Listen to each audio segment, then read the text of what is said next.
오늘은 존 라미레즈 마귀를 대적하라 습관적인 죄를 끊는 법에 대해서 한번 보도록 하겠습니다. 우리는 마귀를 대적하라라고 그렇게 성경에 써있는 것을 보고 있습니다. 마귀를 대적하라. 우리는 그 말씀을 압니다. 야고보서 4장 7절입니다.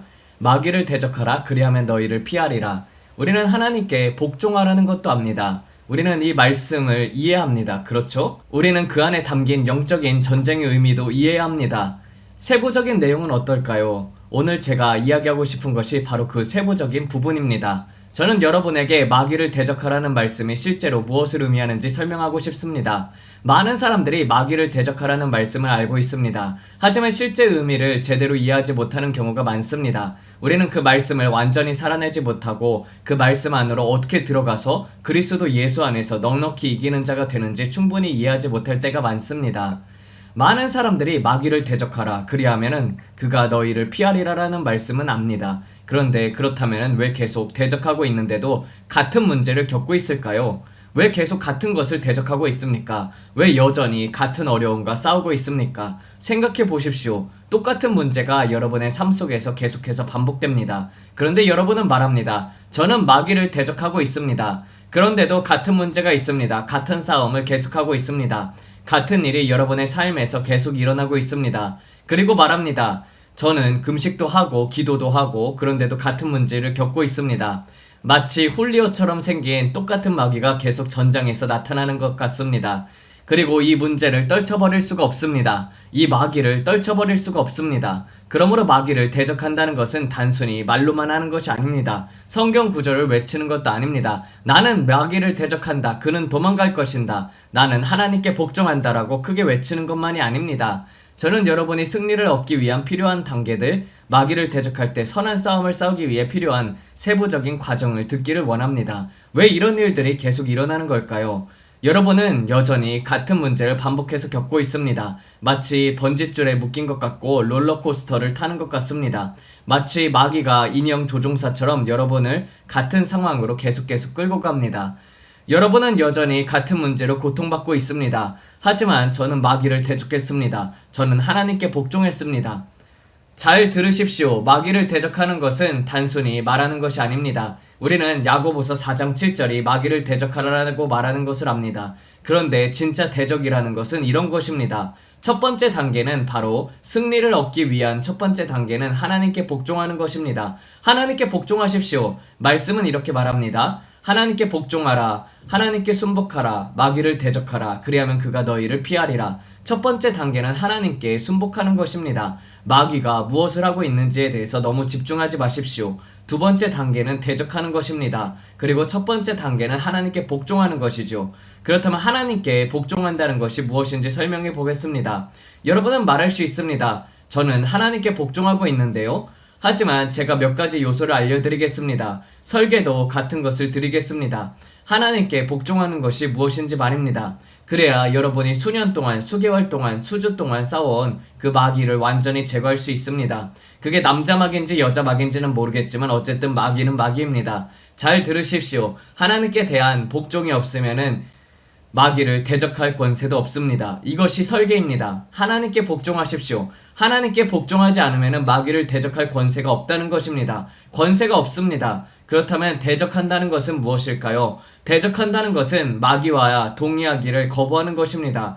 여러분은 공격과 동의하기를 거부해야 합니다. 어떤 악한 영적 상황이 일어나더라도 그것과 동의하기를 거부해야 합니다. 왜냐하면 여러분은 하나님께 복종하는 데 집중하고 있기 때문입니다. 하나님께 복종할 때 하늘의 권세를 지니게 됩니다. 단순히 성경 구절을 인용하는 것만으로는 안 됩니다. 벽에 적어놓고 종이에 적어놓고 냉장고에 붙여놓는다고 해서 되는 것이 아닙니다. 그것만으로는 아무 의미가 없다는 것입니다. 그것은 종교적인 행위에 불과합니다. 잘 들으십시오. 여러분이 어떤 싸움을 하고 있든지 어떤 공격 아래에 있든지 마귀의 능력은 여러분이 그것과 동의할 때만 작동합니다. 마귀는 여러분을 공격하기 위해 여러분의 동의를 필요로 합니다. 그는 여러분이 자신과 동의하길 원합니다. 동의가 없다면 공격도 없습니다. 어떻게 동의하게 될까요? 타협을 통해서 말입니다. 타협, 두려움, 의심, 불신 이런 것들이 마귀가 사용하는 체계이며 방법입니다. 그는 여러분을 하나님께 대한 복종으로부터 무너뜨리려고 합니다. 그래서 여러분의 권세가 작동하지 않게 하려는 것입니다. 여러분의 권세가 작동하지 않는 이유는 하나님께 대한 복종이 타협과 두려움과 의심과 불신으로 인해서 무너졌기 때문입니다. 그러므로 여러분은 다음과 같은 것들을 대적해야 합니다. 죽음의 생각, 부정적인 생각, 악한 꿈, 잘못된 사고방식, 두려움, 이런 것들을 대적해야 합니다. 왜냐면 그런 것들을 대적하면 그것들과 동의하지 않게 되기 때문입니다. 그것들은 나타날 수가 있습니다. 여러분을 공격하려고 할 수도 있습니다. 속이려고 할 수도 있습니다. 이용하려고 할 수도 있습니다. 기습하려고 할 수도 있습니다. 그러나 여러분은 그것을 대적해야 합니다. 마귀는 여러분이 그와 동의하지 않는다면 자신에게는 아무 권세도 없고 여러분 위에 어떤 법적인 권리도 없다는 것을 알고 있기 때문입니다. 여러분은 하나님의 진리 안에서 굳게 서야 합니다. 마태복음 4장 4절을 보십시오. 예수님께서 말씀하셨습니다. 기록되었으되. 생각해 보십시오. 예수님은 길고 복잡한 기도를 하지 않으셨습니다. 특별한 어떤 행동도 하지 않으셨습니다. 단지 말씀만 하셨습니다. 기록되었으되. 그런데 잘 들으십시오. 기록되었으되라는 말은 이미 확정되었다는 뜻입니다. 이미 세워졌다는 뜻입니다. 예수님은 마귀에게 이렇게 말씀하신 것입니다. 너는 나를 움직일 수 없다. 너는 나를 밀어낼 수 없다. 너는 나를 돌아서게 할 수 없다. 왜냐면 나는 예수 그리스도의 진리 위에 서 있기 때문이다. 나는 아버지의 진리 위에 서 있다. 나는 천국의 권세라는 진리 위에 서 있기 때문이다. 그러므로 이제 나는 너를 다스릴 모든 권세를 가지고 있다. 보십시오. 마귀는 여러분의 동의를 얻으려고 합니다. 그러나 여러분은 그보다 더 큰 권세를 가지고 있습니다. 왜냐면 여러분의 하나님께 대한 복종이 더 중요하기 때문입니다. 하나님께 대한 복종, 기록되었으되. 그 말은 곧 이미 결정되었고 이미 확정되었으며 하나님의 말씀은 변하지 않는다는 뜻입니다. 예수님은 결코 흔들리지 않으셨습니다. 예수님은 결코 뒤로 물러가지 않으셨습니다. 예수님은 결코 옆으로 밀려나가지도 않았었습니다. 왜냐면 그분은 하나님의 말씀의 진리 위에 서 계셨기 때문입니다. 보세요. 예수님은 마귀에게 복종하지 않으셨습니다. 여러분도 마귀에게 복종해서는 안 됩니다. 광야에서 마귀가 예수님을 시험했을 때 마귀가 원했던 것은 단 한 가지였습니다. 예수님이 자신과 동의하는 것이었습니다. 내게 절하면은 세상의 모든 영광을 보여주겠다. 이것을 받아들이면 나를 경배하면 그 말의 뜻은 무엇입니까? 나와 동의하라. 내가 하는 말을 받아들여라. 그렇게 되면은 마귀는 예수님 위에 권세를 행사할 수 있게 됩니다. 여러분 위에도 마찬가지입니다. 그러나 하나님은 진리 위에 서 계십니다. 우리도 진리 위에 서야 합니다. 그리고 말씀은 그가 너희를 피하리라라고 말합니다. 그런데 이 부분이 저를 붙잡습니다. 피하리라. 이것은 마귀가 영원히 떠난다는 뜻이 아닙니다. 마귀는 영원히 사라지는 존재가 아닙니다. 누가복음 4장 13절을 보십시오. 잘 들어보세요. 마귀는 예수님을 떠났지만은 때를 기다렸다라고 했습니다. 마귀는 말하는 것입니다. 이번에는 네가 이겼다. 이번에는 나와 동의하지 않았다. 나와 계약도 맺지 않았다. 내게 복종하지도 않았다. 내가 싸워서 이겼다. 하지만 나는 다시 올 것이다. 또 다른 기회가 생기면 다시 너를 공격하겠다. 바로 이것이 제가 이야기하고 싶은 부분입니다. 그렇다면 여러분은 어떻게 저항합니까? 어떻게 싸웁니까? 어떻게 승리합니까? 어떻게 승리를 유지할 수 있습니까? 어떻게 마귀와 동의하지 않는 상태를 유지합니까? 하나님께 대한 복종과 하나님께서 주신 권세를 어떻게 계속 유지할 수 있습니까? 여러분은 굳게 서야 합니다. 그리고 꾸준해야 합니다. 예수님은 흔들리지 않으셨습니다. 예수님은 3년의 공생애 동안 한결같으셨습니다. 주님은 움직이지 않으셨습니다. 의심하지 않으셨습니다. 두려워하지 않으셨습니다. 예수님께서 보이신 감정은 오직 몇 가지 뿐이셨습니다. 나사로를 위해 우셨고 이스라엘을 위해 우셨습니다. 예수님은 말씀하셨습니다. 내가 너희를 암탉이 병아리를 품듯이 품으려고 했다. 그분의 마음은 아프셨습니다. 그러나 마귀는 예수님 안에서 어떠한 틈도 발견할 수 없었습니다. 그러므로 여러분도 주의하십시오. 또 하나 주의할 것이 있습니다. 하나님과 동행하는 삶의 일관성입니다. 일관성 있게 서 있어야 합니다. 하루 종일 하나님과의 관계를 의식하면서 살아가야 합니다. 우리는 종종 해가 뜰 때만 예수님을 생각합니다. 혹은 이제 기도방에 가서 기도해야지 할 때만 예수님을 생각합니다. 하지만 그렇게 해서는 안 됩니다. 늘 주님을 의식해야 합니다. 생각해 보십시오. 사람이 사랑에 빠지면 어떻습니까? 하루 종일 그 사람을 생각하지 않습니까? 아 홀리오, 오 홀리오, 전화기를 붙잡고 이야기합니다. 안녕, 뭐하고 있습니까? 무슨 생각하고 있습니까? 정말 더 말해봐. 그리고 온종일 그 사람에 대해서 생각합니다. 전화를 끊고도 침대에 누워서도 생각합니다. 와, 정말 훌리오는 멋져. 그 사람의 외모가 정말 좋아. 정말 매력적이야. 또 어떤 사람은 완다 때문에 미치겠어, 정말 잘생겼어, 이런 생각을 계속합니다. 생각해 보십시오. 얼마나 일관성이 있습니까? 토요일에 만날 생각에 설렌다, 데이트하러 갈 생각에 설렌다, 같이 저녁 먹을 생각에 설렌다. 그런 감정 속에서 자연스럽게 살아가게 됩니다. 그런데 왜 영적으로는 그렇게 하지 못합니까? 왜 하나님과의 관계에서는 그렇게 일관적이지 못합니까? 여러분은 훌리오와 함께하는 데는 온 마음을 쏟습니다. 그런데 하나님과의 관계에서는 그렇지 못합니다. 그러므로 하루 동안 하나님과의 관계를 의식하십시오. 30초만이라도 시간을 내십시오. 훌리로를 생각하는 생각은 30분도 넘게 하면서 하나님께 30초도 드리지 못하는 경우가 있습니다. 하루 중에 잠깐이라도 이렇게 기도하십시오. 주님 사랑합니다. 주님 예배합니다. 주님 찬양합니다. 저를 지켜주셔서 감사합니다. 오늘 아침에도 깨워주셔서 감사합니다. 지난주에도 축복해주셔서 감사합니다. 모든 것에 감사합니다. 저는 하나님께 컵케이크 하나만 주셔도 감사합니다. 치즈케이크 한 조각만 주셔서 감사합니다. 하나님께서 귀한 사람들을 제 삶에 보내주셔서 이 사역을 축복하게 했습니다.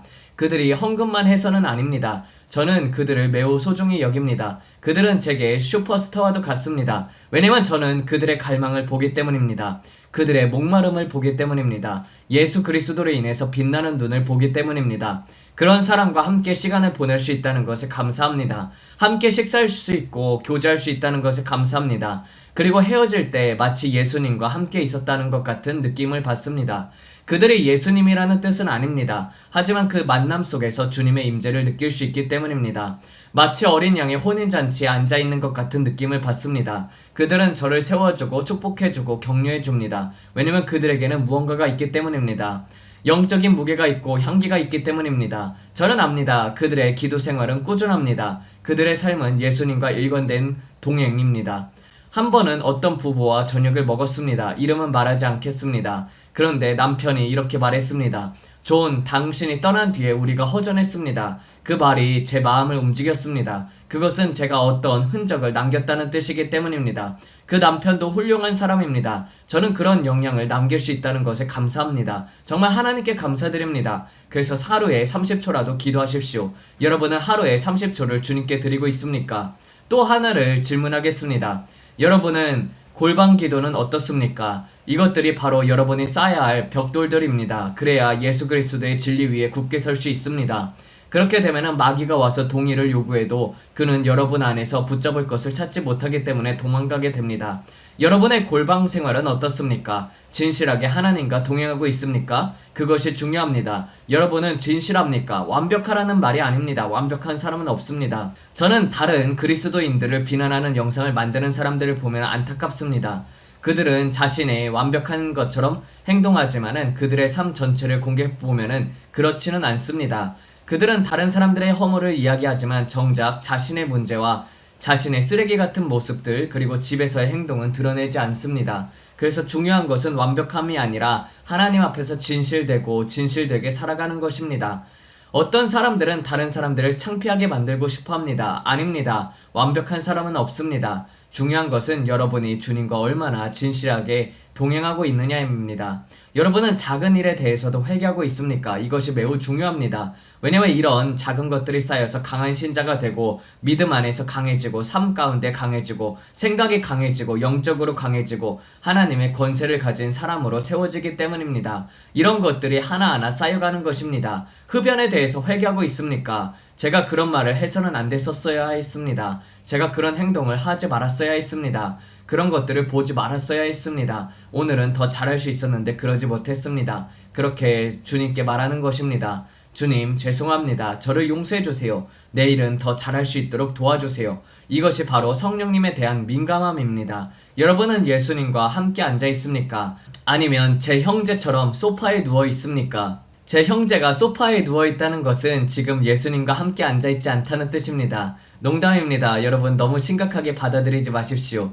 여러분은 예수님과 함께 앉아 있습니까? 그 말은 어떤 상황이 와도 주님과 같은 편에 서 있다는 것입니다. 무슨 일이 와도 나는 주님과 동의한다. 나는 주님 편에 서 있다. 그것입니다. 잘 들으십시오.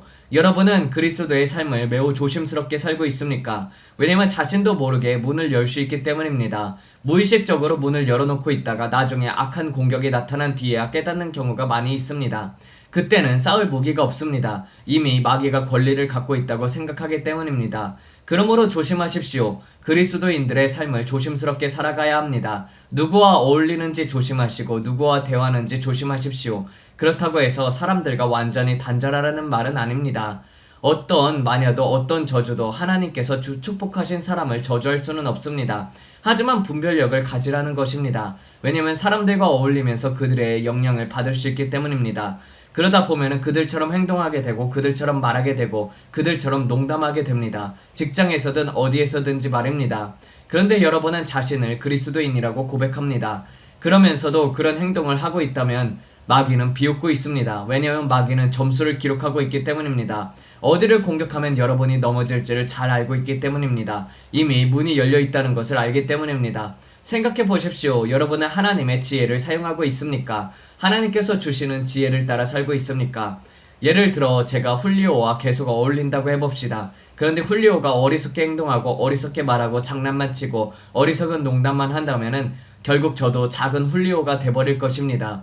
저도 똑같은 농담을 하게 되고 그래 친구 하면서 어리석은 말들을 하기 시작합니다. 하지만 저는 그렇게 하지 않을 것입니다. 왜냐하면은 그때 성령님께서 제 안에 말씀하실 것이기 때문입니다. 존, 무슨 일이니? 왜 그렇게 행동하느냐? 왜 그런 일을 하느냐? 저는 프레드 때문도 오디에 때문도 마리오 때문도 성령님을 근심하게 만들고 싶지는 않습니다. 그러므로 굳게 서십시오. 잘 들으십시오. 여러분 자신의 목적을 위해 살지 말고 하나님의 목적을 위해 사십시오. 오늘날 어떤 교회들은 말합니다. 우리가 당신을 찾아줄 것입니다. 더 나은 당신을 만들어줄 것입니다. 최고의 당신을 발견해줄 것입니다. 하지만 저는 제 자신을 찾을 필요가 없습니다. 더 나은 나를 만들 필요도 없습니다. 내가 예수님을 알면은 나는 내가 누구인지 알게 됩니다.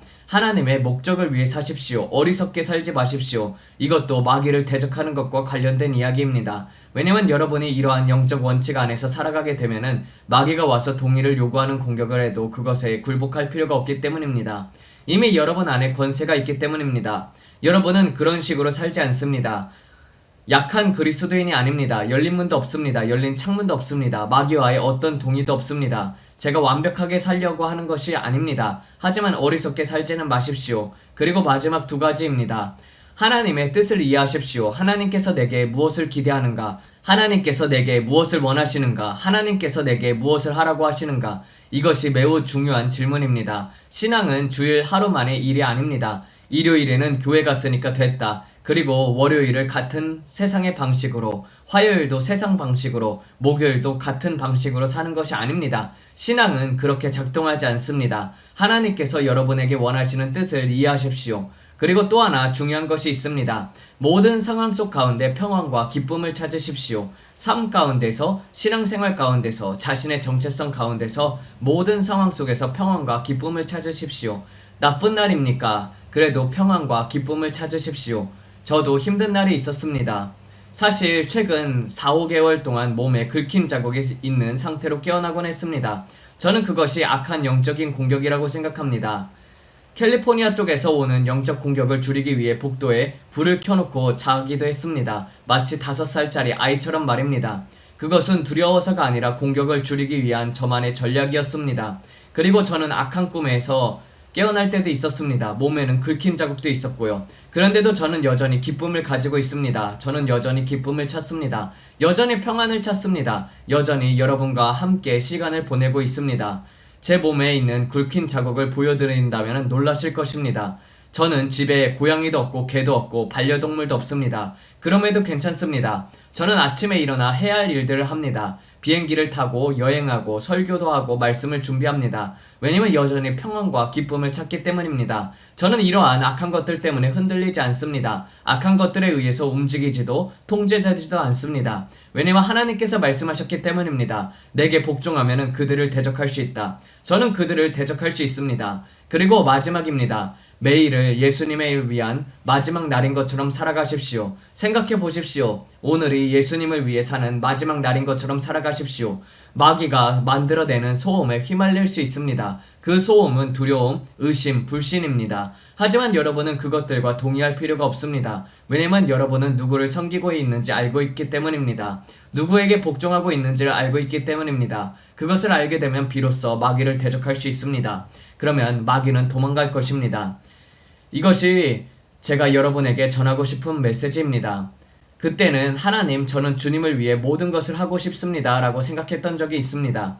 그리고 그것이 아주 큰 일이어야 한다고 생각한 적이 있습니다. 이것이 바뀌고 수많은 사람들이 구원을 받아야 하고 엄청난 사역을 이루고 그런 일들을 하나님을 위해서 하고 싶었습니다. 근데 그런 것 자체는 아름다운 열망이지만 돌이켜보면 그것은 아직 영적으로 미성숙했던 시절의 생각이기도 했습니다. 저는 이런 생각을 했습니다. 하나님께서는 우리에게 무엇을 원하실까? 곰곰이 생각해보니 하나님께서는 단지 우리의 꾸준한 신실함을 원하시는 것 같습니다.